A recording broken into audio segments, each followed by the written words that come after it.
ମୋ ନା ବଂଶୀଧର ବେହେରା। ମୁଁ ଅଲ୍ ଓଡ଼ିଶା ଡିବେଟର ଆସୋସିଏସନ୍ ସଭାପତି।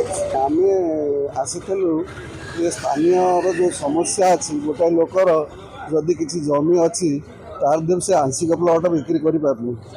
ଜଣେ ଗୋଟେ ଲୋକ ତାର ଝିଅ ବାହାଘର କରିବ କିମ୍ବା ତାର ପିଲାମାନଙ୍କୁ ଉଚ୍ଚଶିକ୍ଷା ଦେବ କି ଛୋଟିଆ ଘର ଖଣ୍ଡେ ବସବାସ ଗୃହ କରିବ, ସେ କେତେବେଳେ ତାର ଯାହା ସମ୍ପତ୍ତି ଅଛି ସେଥିରୁ ଆଂଶିକ ସମ୍ପତ୍ତି ସେ ବିକ୍ରି କରିପାରୁନି। ସେଇ ବାବଦ ଆମେ ଲ ମିନିଷ୍ଟର ମାନ୍ୟବର ଲ ମିନିଷ୍ଟର ପାଖକୁ ଆସିଥିଲୁ।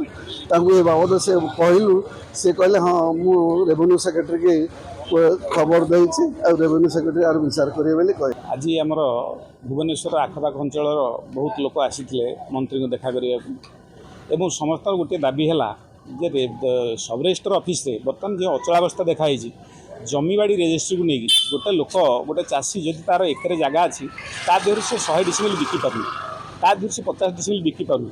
ଲୋକ ଜାଗା ବିକନ୍ତି କେଉଁଥିପାଇଁ? ନିଜର ଜମିବାଡ଼ି ବା ଜାଗା କି ଘର ଏସବୁ ବିକନ୍ତି। ଲୋକ ସେତିକି ପରିସ୍ଥିତିରେ ପଡ଼ିଲେ ନିଜର ପୁଅ ବାହାଘର ଝିଅ ବାହାଘର ହେଉ, ନୂଆ ଘର କରିବା ହେଉ, କିମ୍ବା କିଏ ଗୋଟେ ଡାକ୍ତରଖାନାରେ ପଡ଼ିଛି, ଏସବୁଥିପାଇଁ ଜମିବାଡ଼ି ବିକ୍ରି କରନ୍ତି। କିନ୍ତୁ ସରକାର ଯେଉଁ ସବୁ ନିୟମ କରିଛନ୍ତି ଯେ ଗୋଟେ ଫୁଲ୍ ପ୍ଲଟ୍ରୁ ଯଦି କିଛି ଅଂଶ ଆପଣ ବିକିବେ, ଆପଣ ବିଡ଼ିଓର ଲେଆଉଟ୍ ଆପ୍ରୁଭ୍ କରିବେ, ରେରାରେ ଆପ୍ରୁଭ୍ କରିବେ। ଏସବୁ ଜିନିଷକୁ ନେଇ କୌଣସି ଜମିବାଡ଼ି ରେଜିଷ୍ଟ୍ରି ହୋଇପାରୁନି। କାହିଁକି ନା ଗୋଟେ ଚାଷ ଜମିକି ତ ପ୍ଲାନ୍ ଆପ୍ରୁଭାଲ୍ ବିଡ଼ିଓ ଦେବନି, ତେଣୁକରି ଆପ୍ରୁଭାଲ୍ ହେବ କେମିତି, ବିକା ହେବ କେମିତି? ଏ ବାବଦରେ ବିଡ଼ିଏ କର୍ତ୍ତୃପକ୍ଷ ମଧ୍ୟ ସବ୍ ରେଜିଷ୍ଟ୍ରାରକୁ ସ୍ପଷ୍ଟୀକରଣ କରିଦେଇଛନ୍ତି ଯେ ଯେଉଁ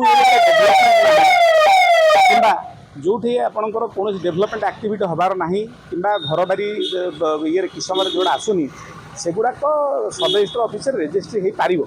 ତେଣୁ ସେଥିପାଇଁ କୌଣସି ପ୍ରତିବନ୍ଧକ ନାହିଁ କିମ୍ବା ବିଡ଼ିଓ ତରଫରୁ କୌଣସି ଅବଜେକ୍ସନ୍ ନାହିଁ। ଏସବୁ ଦେଲା ପରେ, ଲିଖିତ ବିଡ଼ିଓ କର୍ତ୍ତୃପକ୍ଷ ଦେଲା ପରେ ମଧ୍ୟ ସବ୍ ରେଜିଷ୍ଟ୍ରାରମାନେ ଏକ ମାନୁନାହାନ୍ତି ଏବଂ ଲୋକଙ୍କୁ ହଇରାଣ କରୁଛନ୍ତି। ତେଣୁ ଏସବୁ ବାବଦରେ ମନ୍ତ୍ରୀଙ୍କୁ ଅବଗତ କରାଇବା ପାଇଁ ଆମେ ଆସିଥିଲୁ ଏବଂ ମନ୍ତ୍ରୀ କହିଛନ୍ତି ଯେ ରେଭିନ୍ୟୁ ମିନିଷ୍ଟର ଆଉ ରେଭିନ୍ୟୁ ସେକ୍ରେଟାରୀଙ୍କ ସାଙ୍ଗରେ କଥାବାର୍ତ୍ତା ହୋଇ ଏ ବାବଦରେ ସେ ଆବଶ୍ୟକ ପଦକ୍ଷେପ ଗ୍ରହଣ କରିବେ। କିଛି ସମସ୍ୟା ନେଇକି ଆସିଥିଲେ, ସେ ବାବଦରେ ଜି ডিপার্টমেন্ট ଆଉ ରେଭିନ୍ୟୁ ডিপার্টমেন্ট ସାଙ୍ଗରେ ଆମେ କଥା ହେବୁ। ବିଶେଷ କରିକି ଭୁବନେଶ୍ୱରର ସମସ୍ୟା କେବଳ ନୁହେଁ, ଏ ଓଡ଼ିଶା ସାରା ବିଭିନ୍ନ ଅଞ୍ଚଳର କିଛି କିଛି ସମସ୍ୟା ରେଭିନ୍ୟୁ ପ୍ରଶାସନକୁ ଦୀର୍ଘଦିନ ଧରିକି ଅଚଳ ଅକାମୀ କରିକି ଏମାନେ ରଖିଥିଲେ। ଆମେ ତାର ରିଫର୍ମେସନ୍ କରିବା କଥା ସେ ପ୍ରକ୍ରିୟା ଆରମ୍ଭ କରିଛୁ ଏବଂ ତାର ସୁଫଳ ବି ଲୋକ ବହୁତ ଶୀଘ୍ର